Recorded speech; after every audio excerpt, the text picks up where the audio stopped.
¿Ya? Bueno, entonces vamos a comenzar la clase hoy, que es Fisiología de la Sinapsis y de la Neurotransmisión. Esta es una clase, como les dije, básica de muchos contenidos, muchos conceptos. Quizás en algunos casos les puedan quedar en el aire, pero después en algún momento lo van a retomar y lo van a poner en este gran rompecabezas que es el conocimiento de la fisiología, ¿sí? Y ya acá empezamos con algo diferente. A ustedes les enseñaban cuál es la unidad anatómica y funcional del sistema nervioso, la neurona. Bueno, eso es un reduccionismo demasiado chiquito, ¿sí? No podemos decir la neurona así aislada como tal. Hoy se habla de una unidad neurovascular que está formada por células endoteliales, o sea, los vasos, ¿sí?, que inervan todo el sistema nervioso. Y esos vasos, a su vez, tienen otros tipos celulares que ya sí son parte del sistema nervioso, que son los pericitos, ¿sí?, los astrocitos y las neuronas. Eso tiene una razón de ser. Vamos a ver que una de las grandes funciones que tienen los astrocitos, que es una célula de la glía, ¿cuál es? La nutrición, ¿sí? Y justamente, ¿de dónde proviene la nutrición? ¿Por dónde viajan los nutrientes, el oxígeno, etcétera, etcétera? Por los vasos. Ahí tienen el contacto con los astrocitos. Pero a su vez, la vasculatura que inerva el sistema nervioso, su flujo tiene que estar regulado de manera muy fina. Justamente, estas neuronas que están en esta zona son las que regulan el flujo justamente de la sangre que va a ir circulando por esos vasos. Pero a su vez ustedes fíjense que van a tener una conexión entre los astrocitos y la neurona. O sea, los astrocitos se conectan con la neurona. Uno siempre tiene la idea de que la neurona se conecta con otro tipo celular. Acá los astrocitos se están conectando con la neurona. Entonces ya es otro concepto diferente al que ustedes venían o al que se venía tratando anteriormente.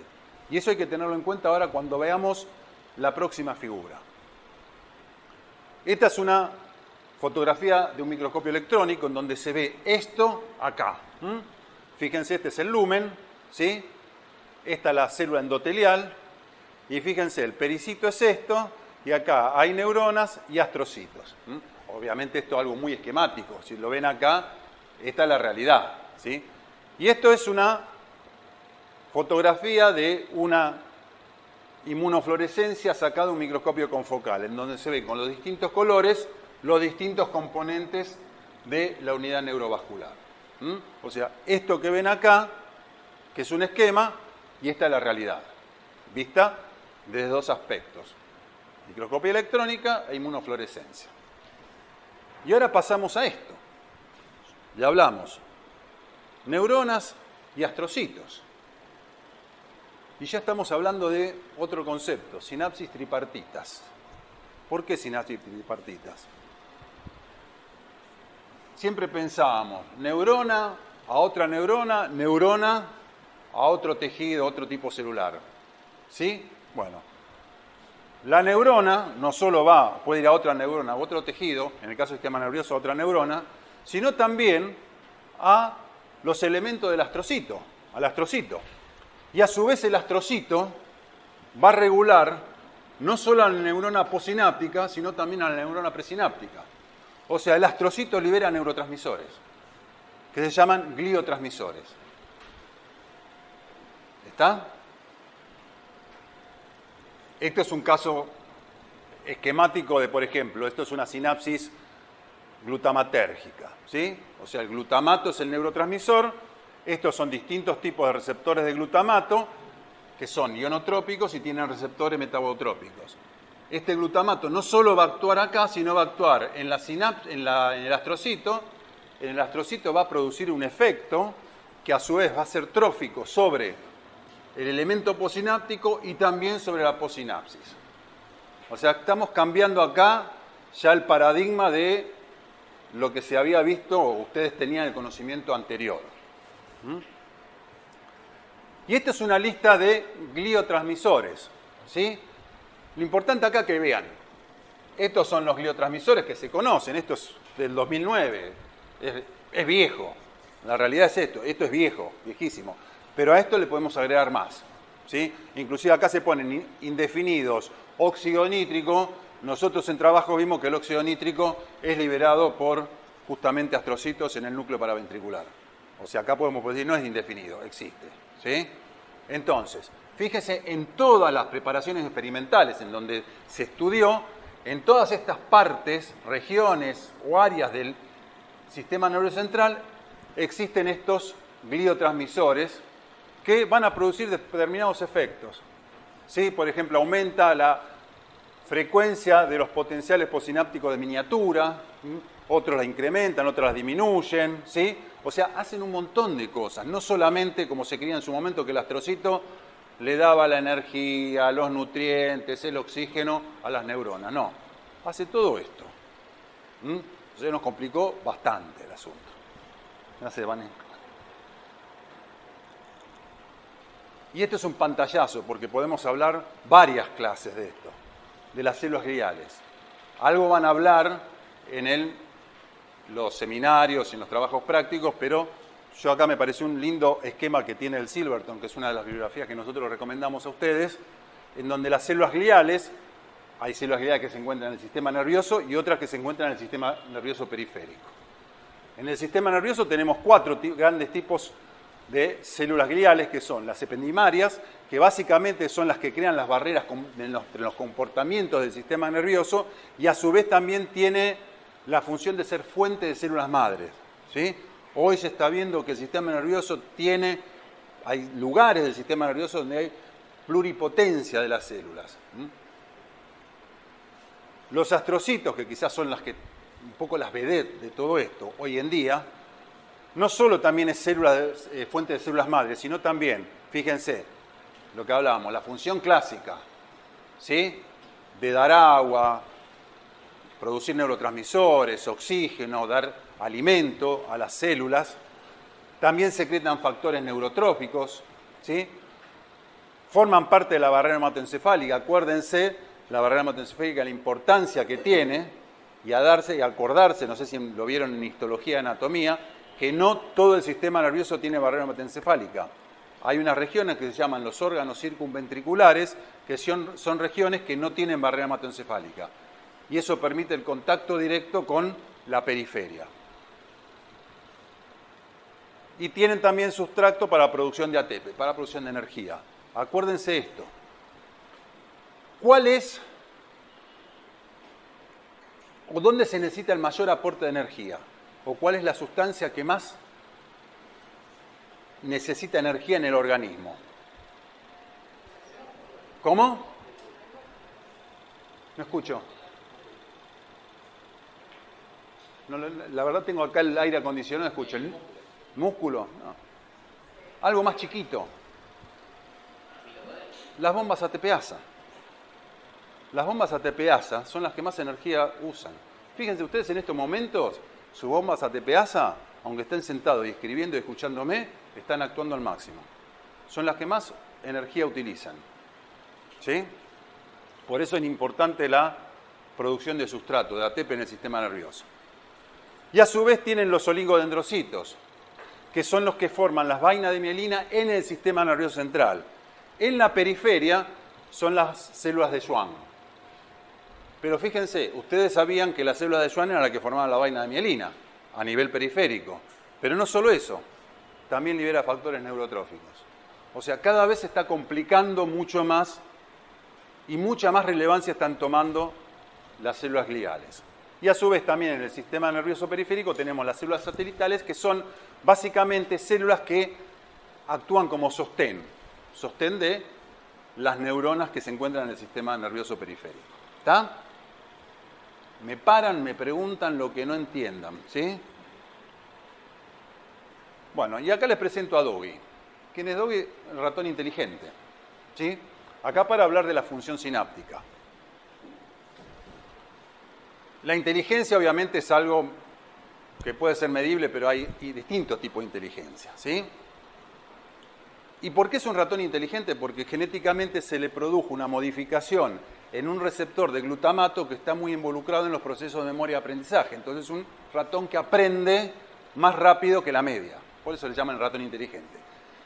Cuando hablamos de memoria, ¿sí? Hablamos de plasticidad sináptica. Pero, ¿qué diferencia hay entre transmisión sináptica y plasticidad sináptica?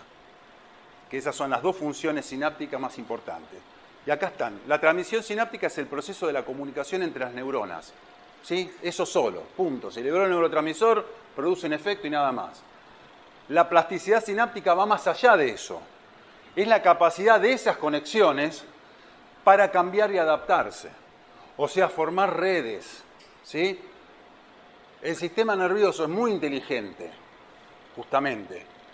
Lo que no usa, no le sirve, lo desecha, porque es gasto de energía. Lo que sirve va armando esas redes. Ustedes están escribiendo, eso lo aprendieron. Bueno, eso es plasticidad neuronal. Aprendieron a andar en bicicleta, formaron redes, eso fue plasticidad neuronal. Al margen que también había transmisión sináptica, porque para que haya plasticidad sináptica tiene que haber transmisión sináptica. ¿Está? Cuando ustedes están aprendiendo, están estudiando, plasticidad sináptica. Todo eso es plasticidad sináptica. ¿Sí? Y a veces no es tan importante el número de neuronas, sino la conexión que hay entre ellas. ¿Sí? Inclusive nosotros nacemos con muchas más neuronas de las que tenemos en este momento. ¿Sí? ¿Qué pasó? Lo que no sirve, el cerebro lo desecha. Es una cuestión de protección. ¿Por qué?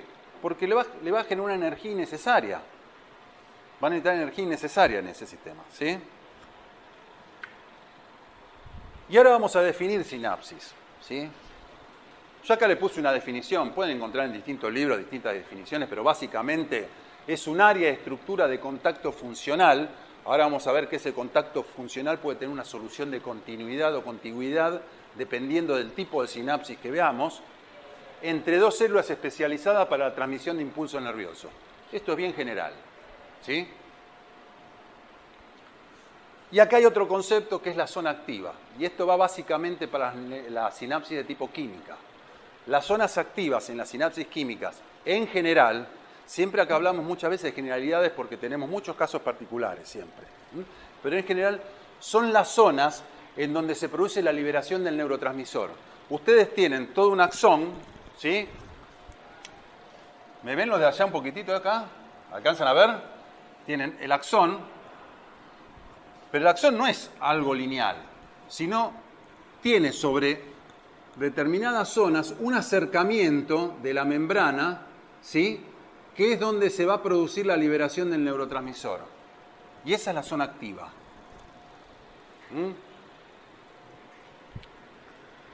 Son como microdominios dentro de todo esto, que es chiquitito, pero a su vez, eso tan chiquitito como una terminal, un botón sináptico, hay zonas activas, zonas especializadas en la liberación del neurotransmisor. Y también va a depender del tipo de neurotransmisor que se libera.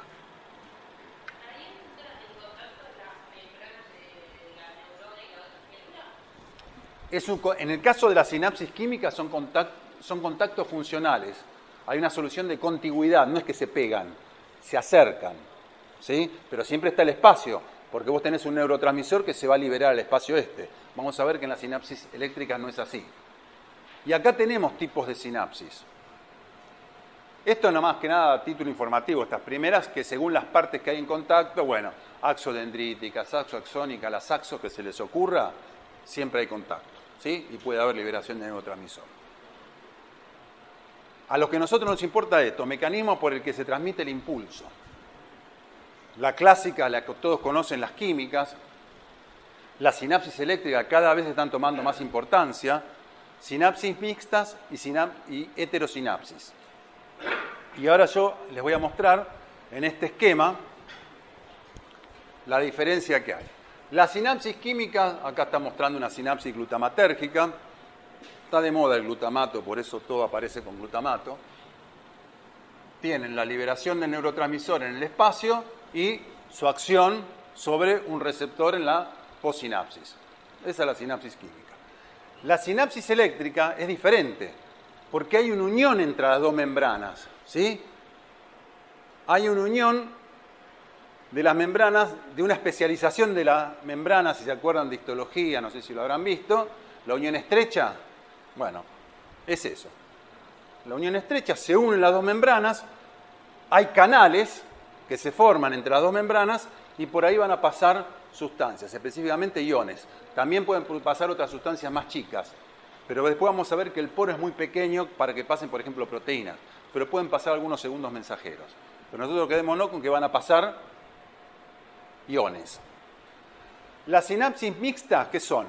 Una misma terminal sináptica tiene, por un lado, liberación de neurotransmisor, o sea, una sinapsis química, y por otro lado, sinapsis eléctrica. Pero el mismo axón, ¿sí? Las heterosinapsis son diferentes, sería como esto separado. O sea, un axón que libera un neurotransmisor, sinapsis química, y un axón que tiene una unión estrecha con la misma membrana posináptica. ¿Sí? Esos serían los 4 tipos de sinapsis que hay. Nosotros vamos a enfocarnos en estas dos. Primero en esta y fundamentalmente en esta. Pero tengan en cuenta que esta cada vez está teniendo más importancia. Parece más simple, pero no es tan simple como se creía al principio. Y entonces acá tenemos, ¿sí?, un esquema básico de una sinapsis eléctrica, la unión estrecha, ¿ven?, que se acerca, se contactan las dos membranas, ¿a través de qué? De poros. ¿Cómo se llaman estos poros? Conexones. ¿Sí? Por esos poros, cuando hay un estímulo, y acá vamos a entrar en un problema, ¿a quién llamamos presinapsis y possinapsis? Y una de las características de esta sinapsis es bidireccional. La presinapsis va a ser de donde proviene siempre el impulso, y la posináptica va a ser hacia donde va el impulso. ¿Sí? Esa es la regla. Entonces, si la presinapsis es esta de acá arriba, entonces los iones van a ir desde la presinapsis, que es donde se produjo el impulso, hacia donde va a viajar el impulso, que es la posinapsis. ¿Sí? ¿A través de qué? De estos conexones, ¿sí?, de estos poros. Pero estos poros son más complejos. Estos poros están formados por conexinas, y acá las ven un poco en otro esquema, y fíjense, ¿sí?, tienen un poro de 1,4 nanómetros. O sea, es la nada misma. ¿Sí? Y otra de las características que ustedes tienen que darse cuenta es si el impulso viaja por iones, ¿cómo va a ser? No necesitan liberación, ninguna maquinaria de liberación, ni que se una ningún receptor, ni que se produzca la segundos mensajeros o apertura de canales. ¿Cómo va a ser? ¿Cómo?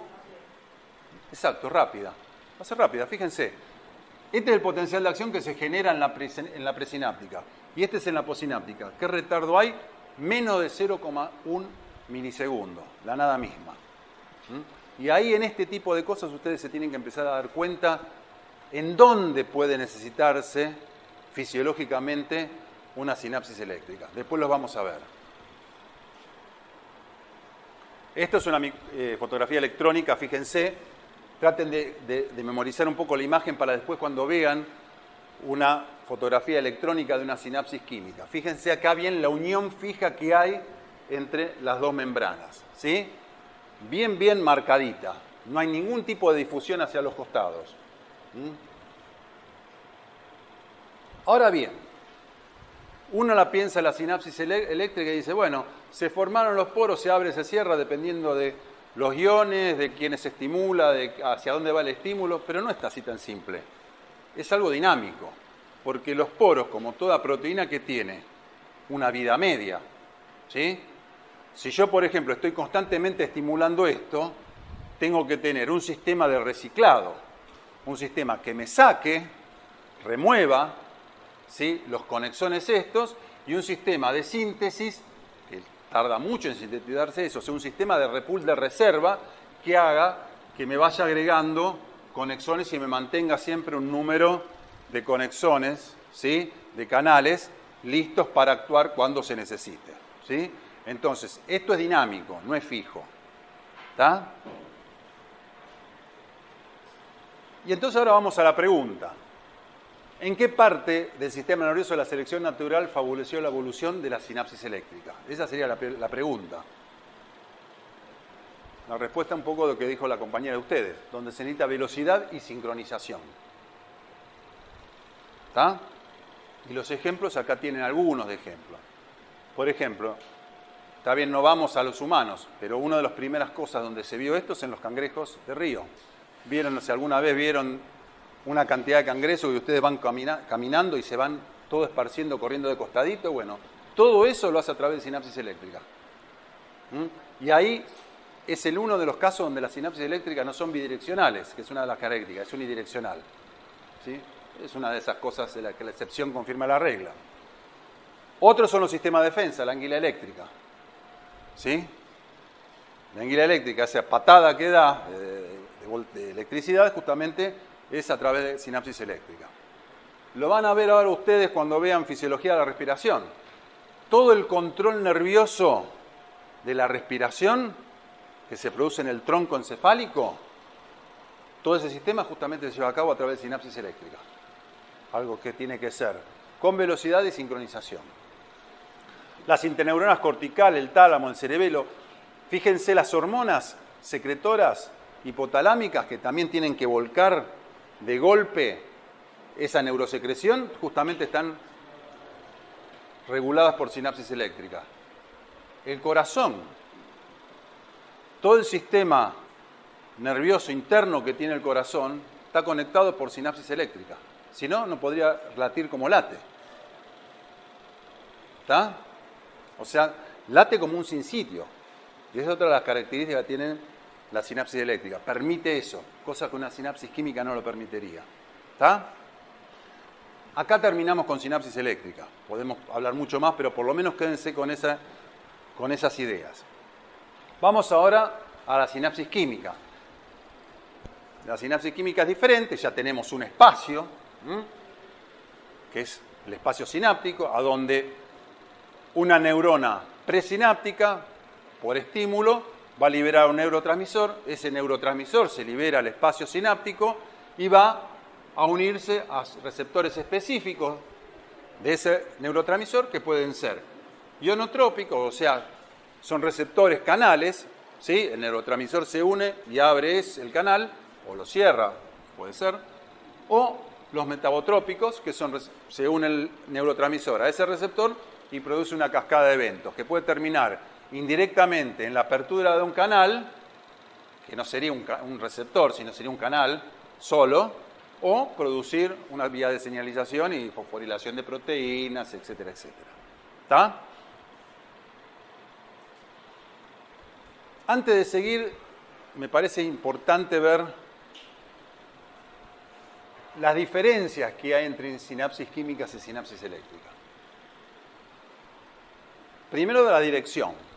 En general son bidireccionales, pero hay casos, obviamente, como excepción, que pueden ser unidireccionales. Las sinapsis químicas, tomémoslas hasta ahora, pueden ser unidireccionales. Son unidireccionales, ¿sí? Tomémoslo hasta ahora. Retardo, fíjense, bueno, acá está una de las características fundamentales. Menos de 0,1 milisegundo, la sinapsis química es aproximadamente de 0,5 milisegundos. Igualmente a veces va a depender también del tipo de neurotransmisor, etcétera, etcétera. Pero estamos hablando más de 5 veces. 5 veces para el sistema nervioso es muchísimo. ¿Sí? Fatiga, o sea que esa neurotransmisión llega un momento en donde no puede seguir. Teóricamente puede haber, pero en la práctica no hay en la sinapsis eléctrica. Esto es lo que se sabe hasta ahora. Mientras haya iones de un lado a otro y puedan pasar, la sinapsis y la estimulación va a seguir funcionando. En cambio, la sinapsis química no. ¿Por qué? Porque nosotros tenemos un número finito de neurotransmisores. ¿Sí? Si nosotros seguimos estimulando, se nos va a terminar. Y la síntesis de un neurotransmisor no es tan simple, no es tan rápida. Hay neurotransmisores que se sintetizan más rápido que otros, pero no nos va a permitir quizás ante un pool de eventos, de estímulos muy grande, que nos llegue un momento en donde no tengamos más neurotransmisor. Por eso se habla de que puede haber una cierta fatiga. ¿Hay neurotransmisión en la sinapsis eléctrica? No, hay pasaje de iones. En cambio en la sinapsis química sí, el neurotransmisor, obviamente. La inhibición es rara, aunque justamente lo que yo digo, se está viendo cada vez más fenómenos de inhibición en la sinapsis eléctrica. En la sinapsis química es algo común la inhibición de las sinapsis químicas. Y los fenómenos, fenómenos posinápticos, los potenciales de acción, ¿cómo pasan? Pasan directamente, a través de los conexones. En cambio, en la sinapsis química se van a producir potenciales posinápticos excitatorios o inhibitorios o segundos mensajeros, o sea, otros eventos que no van a ser tan directos como el potencial de acción que pasa de una neurona a otra. ¿Está? Vamos a continuar ahora con la sinapsis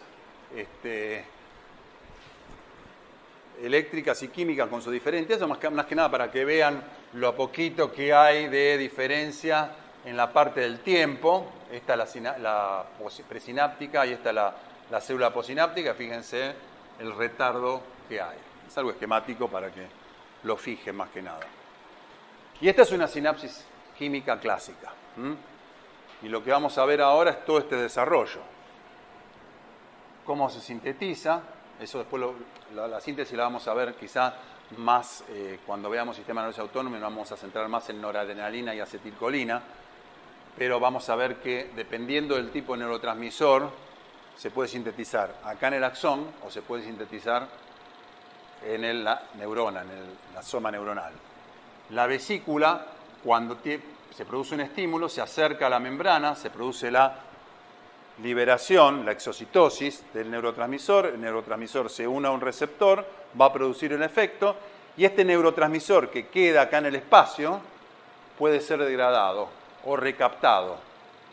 Y dependiendo del neurotransmisor, va a ser el mecanismo de finalización justamente del evento.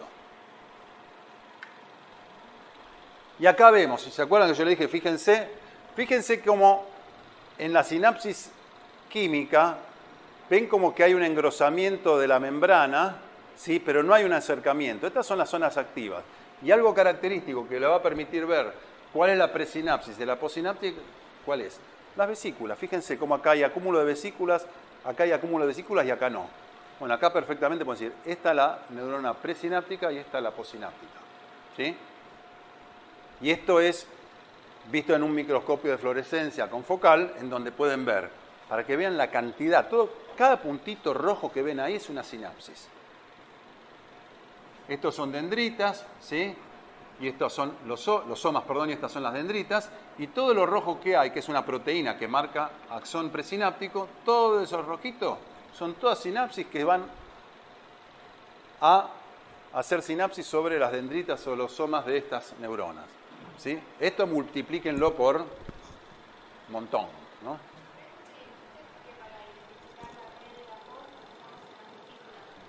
A ver, si uno tiene esto, donde veas el acúmulo de vesículas que están sobre estas zonas ves que están más marcadas, esto te vas a dar cuenta que la presinapsis, ¿por qué? Porque están las vesículas. Las vesículas van a liberar el neurotransmisor. ¿Hacia dónde? Hacia la posináptica, perdón. ¿Sí? Ahora bien, nosotros estamos hablando de neurotransmisor, de una sustancia química que libera una neurona. Ahora, ¿cómo se supo? Bueno, este buen hombre, otro Lewy, hace 100 años ya, hizo un experimento muy simple. Los grandes descubrimientos normalmente se hicieron con experimentos muy simples, genialmente simples, digamos. Tomó un corazón de sapo, ¿sí? Lo puso en un baño de órgano aislado con su nervio vago. O sea, después van a ver en cardiovascular que el corazón está inervado por el sistema parasimpático, el vago, y el sistema simpático. El sistema parasimpático fundamentalmente lo que va a regular es la frecuencia cardíaca. Lo que va a producir es una disminución de la frecuencia cardíaca cuando se activa, que es un efecto clásico parasimpático. En otro bañito puso otro corazón sin su nervio vago, ¿sí? Los conectó y a este nervio vago lo empezó a estimular. Entonces, primero tomó obviamente un registro normal del corazón 1 y del corazón 2, la frecuencia cardíaca normal que late los dos. Acuérdense que los corazones tienen automatismo, o sea, mientras yo lo pongo en un medio que tenga oxígeno, que tenga glucosa, que tenga los electrolitos y justamente la osmolaridad fisiológica, va a latir, ¿sí?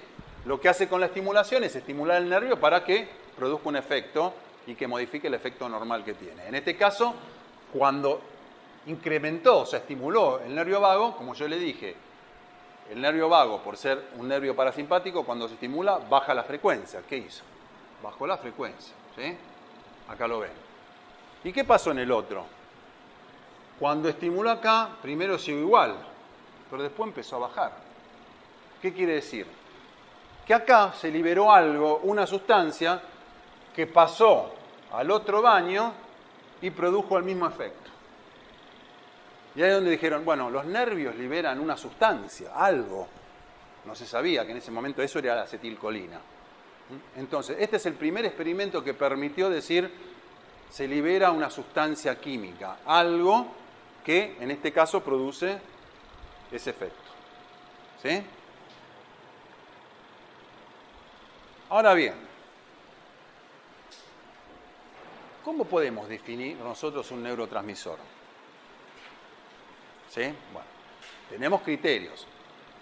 Igual cada vez estos criterios están más, entre comillas. Inclusive van a ver últimamente los libros más nuevos o las publicaciones más nuevas ya prácticamente no hablan mucho de criterios. Pero bueno, vamos a darlo como para que ustedes por lo menos tengan una idea. El primer criterio, que es condición sine qua non, es que ese neurotransmisor o esa sustancia, estamos estudiando una sustancia X. La sustancia X, ¿sí? La sustancia X, queremos saber si es un neurotransmisor. Es nuestra pregunta, ¿sí? Bueno, entonces, lo primero que tenemos que definir es, ¿está el mecanismo de síntesis de esa sustancia X en la neurona presináptica? ¿Sí? Cuando yo estimulo esa neurona presináptica y se libera esa sustancia X, ¿produce un efecto? Bueno, si yo tengo esas primeras dos consideraciones, arrancamos. Vamos a ver si puede ser realmente un neurotransmisor. Porque esta es una condición sine qua non. Segundo, habíamos estimulado la neurona presináptica y sobre la postsináptica produce un efecto determinado. Para saber si esa sustancia X es la que produce ese efecto, ¿qué hacemos? A esa sustancia X la damos directamente en el espacio sináptico y me tiene que producir el mismo efecto que el que yo vi cuando estimulé la neurona. Entonces yo sé que esa sustancia X, que yo la tengo acá y quiero ver si realmente adentro de la neurona es un neurotransmisor, si lo doy exógenamente me tiene que producir el mismo efecto. ¿Está? Segundo criterio. El efecto de sustancia química debe ser bloqueado por antagonista. O sea, tengo que ver que yo, por un antagonista de esa sustancia X, bloqueo el efecto que produce. Ese es un tercer criterio. Y el cuarto criterio es que ese neurotransmisor, de alguna manera, por algún mecanismo, tiene que ser eliminado cuando se vuelca al espacio sináptico. Ya sea por recaptación, por metabolización enzimática dentro del espacio sináptico, ¿sí? O por difusión. ¿Está?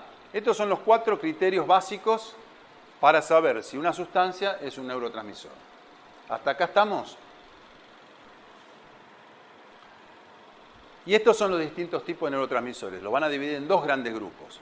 Uno que llaman de bajo peso molecular o de molécula pequeña, que son la acetilcolina, aminoácidos, que son glutamato, aspartato, GABA, glicina, las purinas, que es el ATP, y las aminas biógenas, que están las catecolaminas, dopamina, noradrenalina y norepinefrina, Van a encontrar esto, norepinefrina o noradrenalina, depende si el libro viene de la escuela americana o viene de la escuela europea. Si es europea es noradrenalina, si es americana es norepinefrina. Lo mismo epinefrina y adrenalina, es lo mismo. ¿Sí? Después tienen la serotonina y la histamina. Estos son los neurotransmisores más importantes de bajo peso molecular. Y por otro lado tienen un grupo que cada vez es más grande, ya son más de 100, que son los neuropéptidos de alto peso molecular. ¿Sí?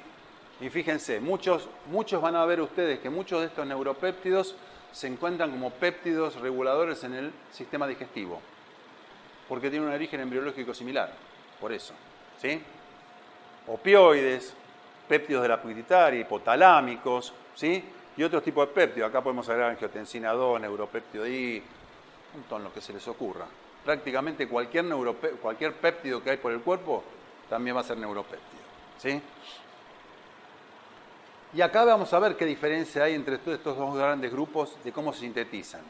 Sin ir específicamente, sabemos que los de bajo peso molecular, todos se sintetizan en el axón.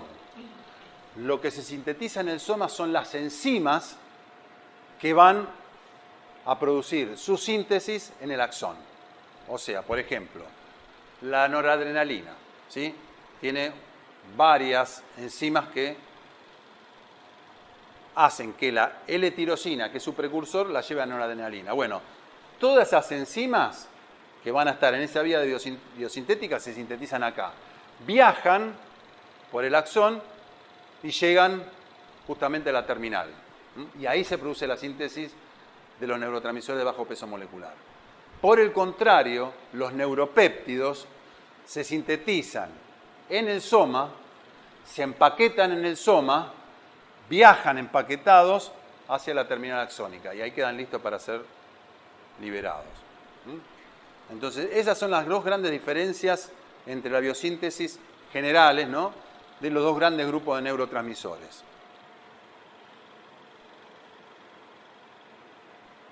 Ahora hay otra pregunta. ¿Cómo se liberan los neurotransmisores? Y esa pregunta, fíjense que se la hicieron ya en 1952 o en 1952 lo demostraron. O sea, la pregunta se la hicieron mucho antes. Ya sabían que había sustancias que se liberaban, ya se empezaron a conocer las sustancias, pero no sabía cómo se liberaban.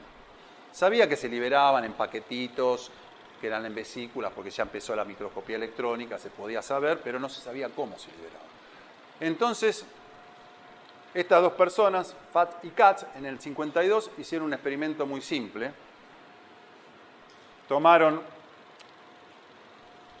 lo que es un preparado que se usa muchísimo en electrofisiología, que es justamente el músculo esquelético y la motoneurona, la unión neuromuscular. Por ejemplo, de un sapo. Se puede aislar perfectamente. Entonces, sobre el axón aislado, que es el axón de una motoneurona, se pone un sistema que estimule. Y sobre el músculo esquelético se mide esos estímulos. Entonces lo que hicieron es esto. Primero estimularon, entonces vieron que dando un buen estímulo que supere el potencial umbral, se produce el potencial de acción. Eso más o menos lo sabíamos. Ahora, ¿qué pasa? Si no estimulamos, o sea, el músculo está ahí sin ningún estímulo, pero ellos registraban esto. Pequeños potencialcitos que no llegaban nunca al umbral. Y esto lo definieron como potenciales de placa terminal espontáneo en miniatura. ¿Por qué? Porque eran iguales, eran espontáneos, pero no llegaban, eran chiquititos, por eso miniatura. Se sabía en ese momento que todos esos procesos eran dependientes de calcio. Entonces, ¿qué hicieron? Saquemos el calcio, ¿sí? Y estimulemos, a ver qué pasa. Y lo que vieron, ¿qué es? Lo mismo. En vez de ver esto, sin calcio vieron esto. Muy similar a los potenciales postsinápticos de miniatura. Entonces dijeron, bueno, a ver, ¿qué hacemos con el calcio? Obviamente todos estos mecanismos son dependientes de calcio. Entonces lo que hicieron, pasamos al siguiente experimento, es vamos agregando calcio de a poco y vamos viendo cómo se producen la amplitud de promedio de los potenciales postsinápticos excitatorios, y lo que vieron ellos es esto, que no es que va haciendo algo lineal, sino va por escalera. Esto es lo mínimo que ellos pueden captar cuando tienen prácticamente nada de calcio. Y cada vez que le van agregando calcio es como que van sumando el mismo grado. Entonces lo que ellos dijeron, esto es un cuanto. Un cuanto de liberación. ¿Qué es? La liberación de una vesícula. Una vesícula que contiene X cantidad de neurotransmisores. Entonces, por eso empezaron a hablar de liberación cuántica del neurotransmisor. ¿Qué quiere decir? Los neurotransmisores no se liberan uno, se libera un paquete, que viene una vesícula sináptica. ¿Sí? No podemos decir, liberamos 1,5 de vesícula sináptica. No, se libera 1, se libera 2, acá vieron una vesícula, 2 vesículas, 3 vesículas. ¿Sí? Entonces, con ese experimento tan simple demostraron que la liberación de neurotransmisores en cuántos. Ustedes no vieron todavía estadística. Bueno, eso se llama que sigue una distribución de Poiseuille. Y esta es una micrografía electrónica de la imagen omega que se ve cuando se estimula para la liberación de un neurotransmisor. Fíjense, esto es la vesícula que se acercó a la membrana y está liberando en estos momentos el neurotransmisor. Obviamente el neurotransmisor no se ve, pero se ve cómo está la apertura y acá se libera el neurotransmisor. Estas se están acercando, ¿sí? Esta está liberando, son distintas instancias. Ahora bien, sabemos que debe cumplir un neurotransmisor, que los neurotransmisores se liberan en cuánto, o sea, se liberan en paquete. Ahora, ¿cómo se liberan? Y acá viene el otro gran problema. ¿Sí? Fíjense, en 1993, y Trifaró es un investigador argentino que se radicó en Canadá. Él fue el primero que sentó las bases de esto. Él vio que estas vesiculitas, ¿sí? Esto lo está trasladado a una neurona. Él lo investigó, el trabajo del pionero es en médula adrenal, que tiene un sistema muy similar a lo que es la exocitosis de una neurona clásica, porque en sí la célula cromafina es una neurona sin axón. Sí, lo vamos a ver en el sistema nervioso autónomo eso. Bueno, lo que vieron que las vesículas tenían una molécula que se llamaba la sinapsina, que es esta tipo chupetín que ustedes ven acá, que sale de cada vesícula, y esa sinapsina se pega a la malla de actina. Entonces, ¿qué pasa? Permite que estas vesículas no se acerquen a la membrana. Piensen que estas vesículas tienen la misma disposición eléctrica que esta membrana, o sea, el exterior es negativo, tiene una diferencial de carga negativa. ¿Cómo es la diferencial de carga en el interior de la célula? Positiva. Entonces, por eso se tendría que acercar. Bueno, no se acerca, ¿por qué? Porque está atrapada en esa malla. Obviamente, energéticamente, alguna se puede justamente salir de esa membrana, de esa malla, y liberarse. Ese es el potencial postsináptico en miniatura. Esporádicamente se liberó. Cuando se estimula, o sea, entra calcio, el calcio se une a la camquinasa, ¿sí? A la calmodulina, calquinasa, la camquinasa fosforila esta sinapsina, y esa sinapsina se suelta de la vesícula y por ende la vesícula se suelta de la malla. ¿Sí? Y se va acercando a la membrana. Esto es lo que Trifaró describió.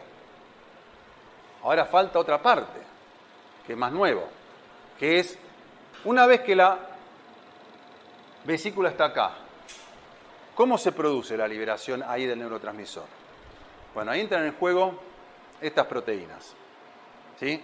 No se asusten que es un número importante de proteínas, pero acá las que tenemos que saber son básicamente 3. ¿Sí? La SNARE, la sinaptobebina y la sinaptotagmina. Esta SNARE no fija calcio y la sinaptotagmina fija calcio, es un sensor de calcio. Con estas 3 vamos a pasar al próximo esquema, que es esto. Cuando se acerca la vesícula a la membrana, ustedes tienen la sinaptobebina, la sinaptotagmina, el SNAP25 que va a formar con todo esto el complejo SNARE. ¿Qué quiere decir? Bueno, se acercan. Cuando se acercan, la sinaptobebina y todo este complejo de sintaxina y SNAP25 forman lo que es el complejo SNARE. Se une, o sea, la membrana plasmática atrapa a la vesícula. ¿Sí? Se une justamente a este complejo SNARE, esta sinaptotagmina, que era la sensora de calcio. Estamos en liberación, o sea, todo este sistema, ¿por qué fue estimulado? Por calcio. Bueno, ese calcio que aumentó, ¿qué pasa? Se une a este sensor de calcio, la sinaptotagmina. Se une ahí y eso hace que produzca un cambio conformacional y abre el poro. Y ahí se produce la liberación. Totalmente simplificado esto. Pero acá lo único que tienen, sépanse estas proteínas y este proceso. ¿Sí? Simplificado, pero es lo más importante. Y de esta manera se produce la liberación de neurotransmisor. Primero hay un acercamiento y después hay un mecanismo que atrapa a esa vesícula, forma este complejo que con el calcio abre la membrana. ¿Está? Ahora, para complicar un poco más la cosa, va a haber distintos tipos de estímulos. ¿Sí? A nivel, en este momento ustedes tienen estímulos en determinadas zonas de alta frecuencia o de baja frecuencia. ¿Sí? Y los dos van a producir liberación de un neurotransmisor. Pero un estímulo de baja frecuencia quiere decir que va a abrir poca cantidad de canales de calcio. ¿Sí? Suficientes para que libere el neurotransmisor. ¿Pero qué? Solamente en un entorno localizado. ¿Sí? Entonces libera neurotransmisor en una zona determinada. En general, todos estos neurotransmisores que se liberan por estimulación de baja frecuencia son los de bajo peso molecular, fundamentalmente los aminoácidos y la acetilcolina. Cuando la estimulación es mayor, estos canales de calcio se unen, se abren mucho más en tiempo, con lo cual van a producir que aumente mucho la entrada de calcio, ya no es en este microentorno, sino es a nivel general. Entonces va a haber otras vesículas de otro tipo de neurotransmisores que se van a abrir, pero no solamente ya en este microentorno, sino en otros entornos más alejados de esta zona. Y esta es la típica liberación que se produce de los neurotransmisores o las aminas biógenas.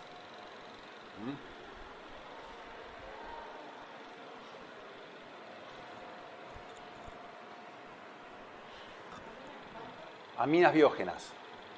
Aminas biógenas son dopamina, noradrenalina y adrenalina. Esas son las aminas biógenas.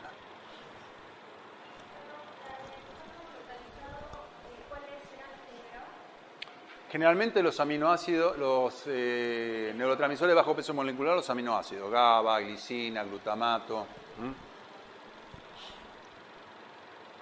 Bueno.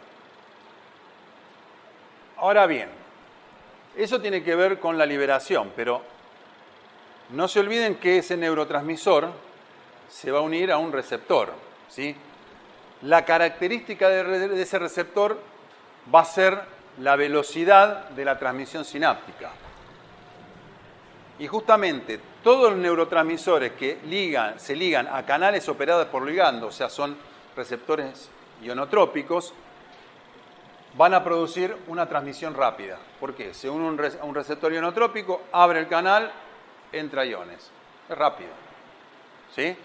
Estos son, fíjense, los aminoácidos, glutamato, GABA, glicina, la acetilcolina, serotonina y ATP, y purinas. Van a ver que algunos se repiten.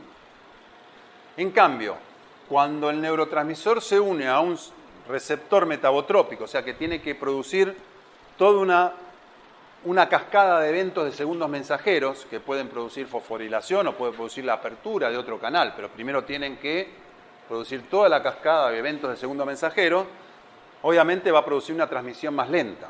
Y estos son las aminas biógenas, las ATP y purinas. Fíjense que están los dos porque tienen varios tipos de receptores, uno que son ionotrópicos, otro metabotrópicos.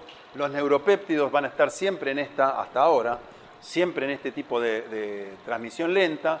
El glutamato y el GABA también tienen receptores, ¿sí? Que pueden ser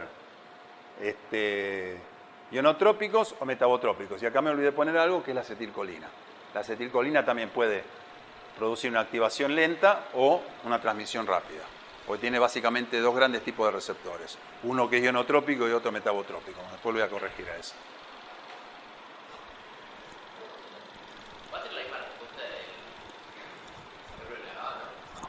Son dos receptores diferentes, ¿sí?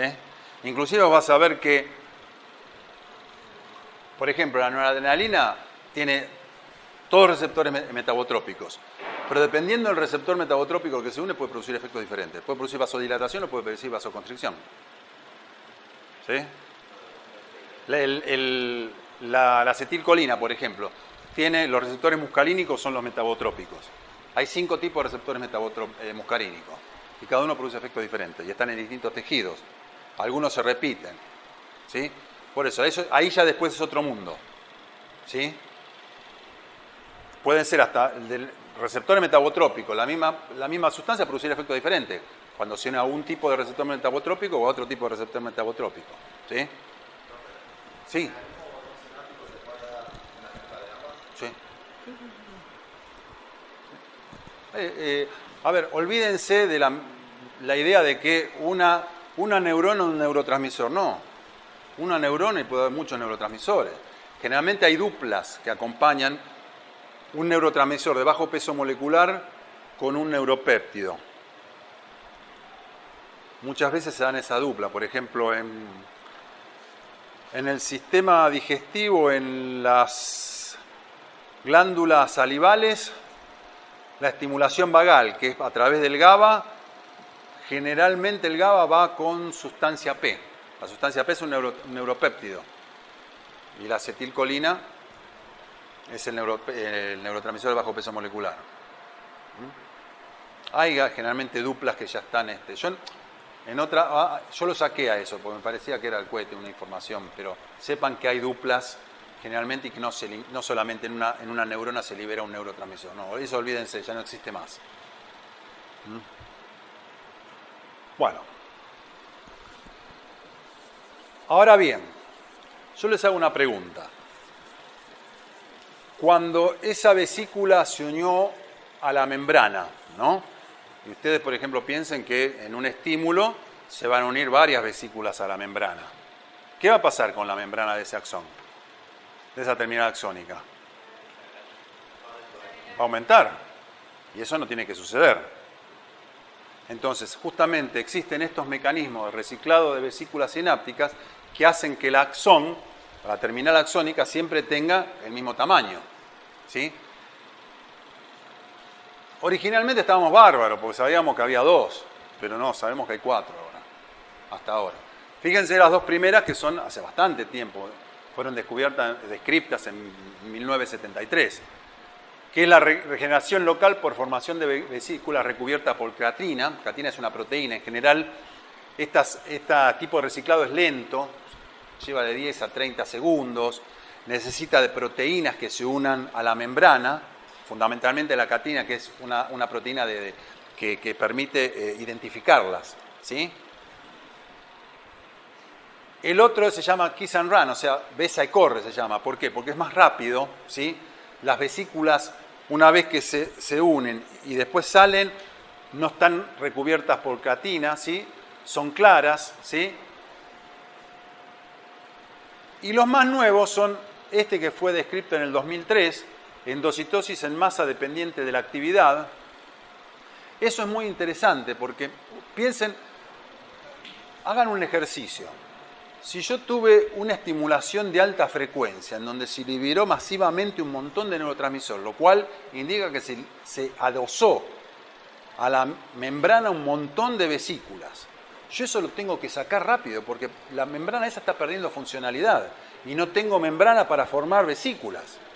Entonces, con estos dos sistemas, cuesta mucho, 30 segundos es un montón en esto, ¿sí?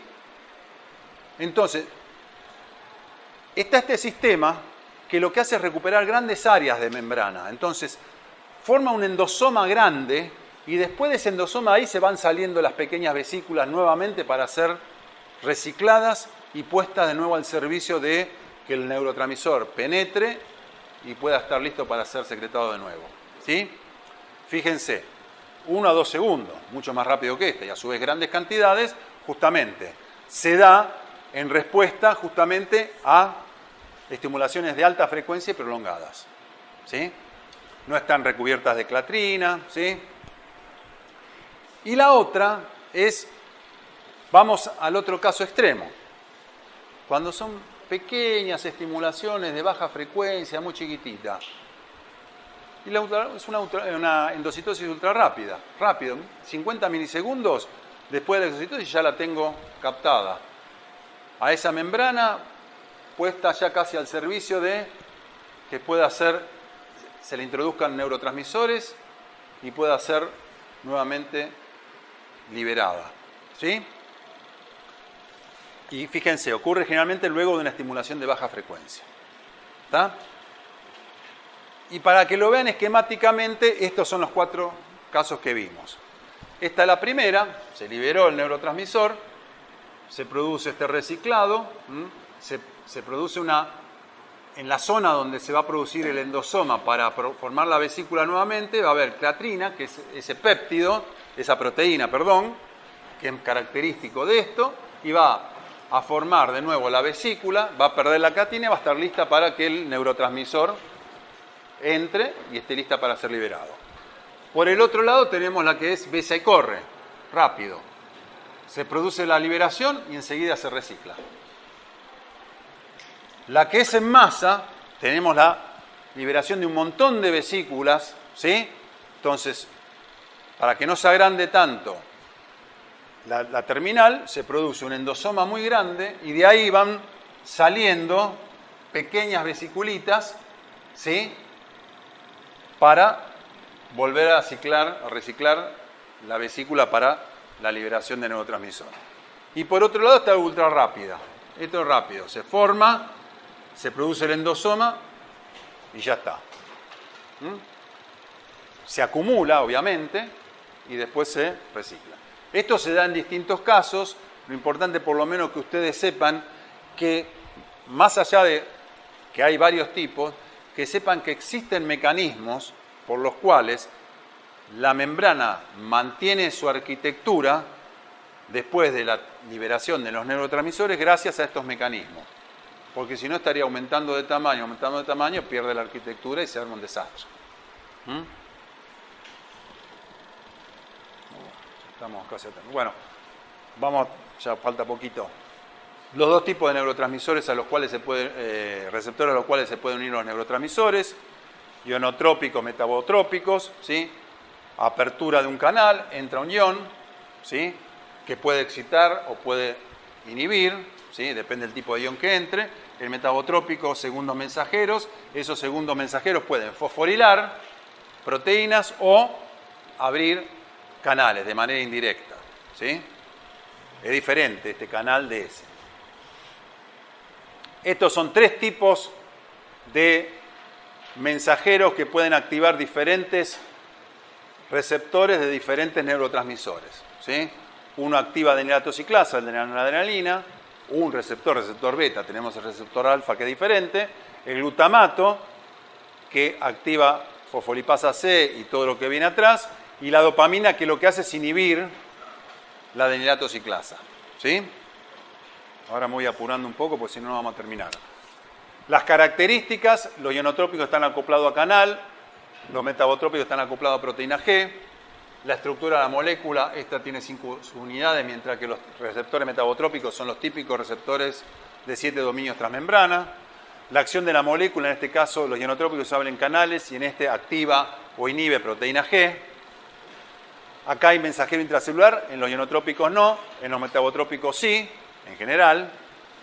Hay control de compuerta en los canales iónicos directo, en este es ninguno o indirecto. ¿Por qué indirecto? Porque puede abrirlo a través de la señalización del segundo mensajero.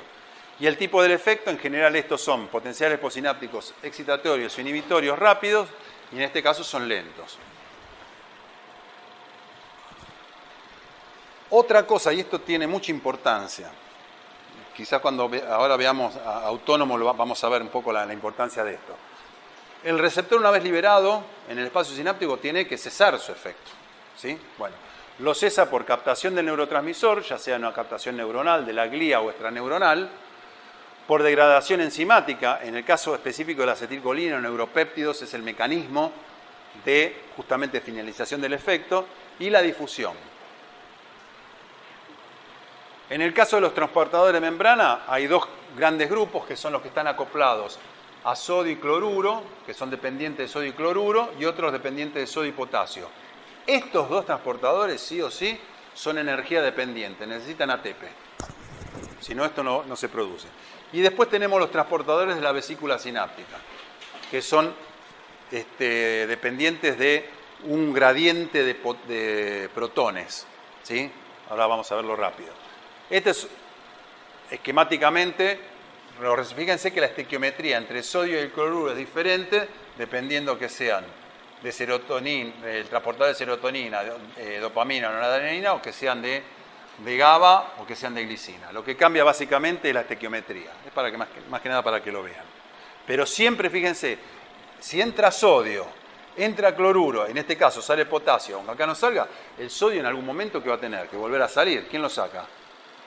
La bomba de sodio, o sea que necesita energía. Y estos son los de las vesículas. Hay un gradiente protónico con gran cantidad de concentración de protones, entonces, ¿qué hace? El neurotransmisor está muy, muy concentrado acá en la vesícula, ¿sí? Entonces tiene que entrar en contra de un gradiente de energía libre. Entonces se utiliza la energía del protón cuando sale para entrar. Y después tenemos una bomba protónica ATPasa que vuelve a meter el protón adentro, ¿sí? Ese es el de la vesícula.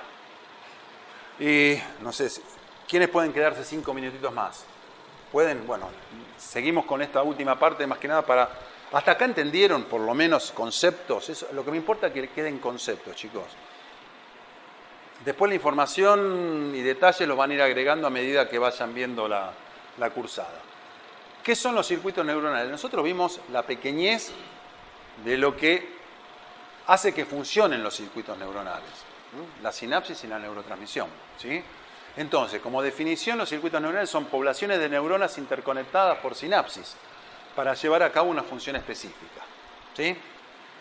¿Y cuáles son las funciones? Amplificación de señales, por ejemplo, ¿sí? Yo tengo una neurona, van a ver en uno de los ejemplos, una neurona que hace diversificación de la señal y puede amplificar no solo en tamaño, sino en potencia la señal.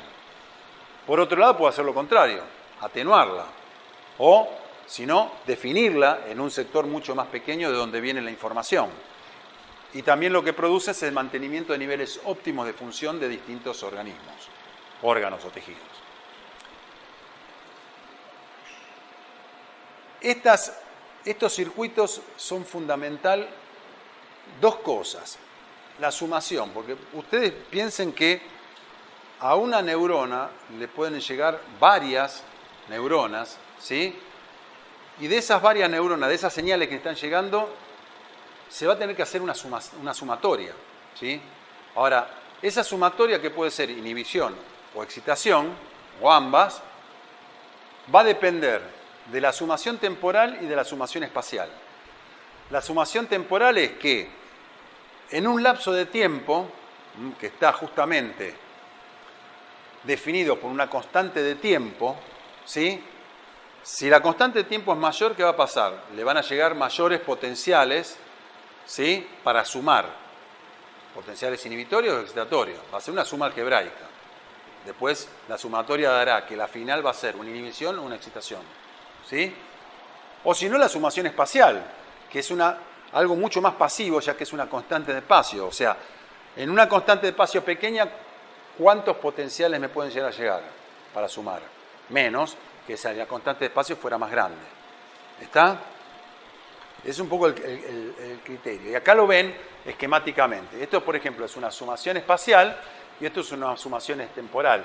Y si fíjense ustedes, por ejemplo, si llega un solo estímulo, van a tener el voltaje mínimo. Después ustedes llegan 2, se va a duplicar. Llegan 3, se va a triplicar. Ahora fíjense la diferencia que hay en la sumación temporal. Como es en un lapso de tiempo, no llegan todos exactamente al mismo tiempo, sino que se van sumando. Entonces, ¿cómo es la sumación? Así escalonada. Y ustedes ven, justamente, este potencial nunca va a sobrepasar el umbral por sí solo, ¿sí? O sea, que no va a generar un potencial de acción. Pero si ustedes lo suman, tanto en espacio como en tiempo, puede esa sumatoria llevar a un potencial, ¿sí? Y el otro punto importante son lo que llamamos potenciales electrotónicos, ¿sí? Estos potenciales no representan cambios específicamente de potencial de la membrana de una neurona, ¿sí? Pero, justamente, todos los potenciales de acción comienzan cuando potenciales electrotónicos despolarizan la membrana por encima del umbral. O sea, cuando hablamos de muchos potenciales electrotónicos. Y estos potenciales electrotónicos son los potenciales posinápticos excitatorios o inhibitorios. Y acá cuando hablamos de la suma algebraica, por ejemplo, en este caso, esto ha sacado el Purves. Ustedes a esta axón, dendrita, perdón, le llegan una neurona excitatoria, una inhibitoria y una excitatoria 2, ¿no? Por sí solo la excitación de una o dos no va a generar un potencial de acción porque están por debajo del umbral. Si yo sumo los dos, ¿sí?, temporal o espacialmente, pasa el umbral, se produce el potencial de acción. La inhibitoria por sí sola obviamente no va a producir un efecto, pero ¿qué va a producir? Que el potencial de membrana se aleje del umbral. Entonces, cuando yo aplico un solo potencial de estímulo a este potencial inhibitorio, obviamente no me alcanzaba antes, menos me va a alcanzar ahora. Antes producía este efecto, ahora produce un efecto menor, que sería la sumatoria de uno positivo y uno negativo. Estos dos antes, solos por sí, producían un potencial que, sumados, daban por encima del umbral, producían un potencial de acción. Pero ahora, si lo ponemos frente a un potencial inhibitorio que nos bajó el potencial, lo hizo más negativo, quizá no lleguen al potencial umbral. Entonces, sumados los dos, antes me producían, ahora si sumamos el inhibitorio, va a ser menor y no me llega al potencial umbral. Esto es lo que pasa. Acá lo estamos viendo con 3 casos, pero llegan cientos, ¿sí? Entonces, la sumatoria de esos cientos va a decidir si pasa el umbral, despolariza. Si no pasa el umbral, no despolariza. ¿Sí?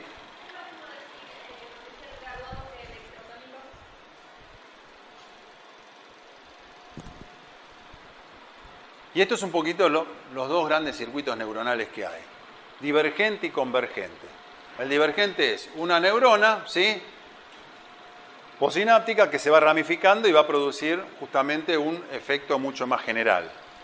Y el convergente es todo lo contrario. Muchas neuronas, ¿sí?, que van justamente a converger a una sola neurona y va a producir justamente un efecto mucho más focalizado. Y la respuesta final, ¿qué va a ser? Esto, lo que siempre dijimos, la sumatoria de los excitatorios y el inhibitorio. ¿Sí?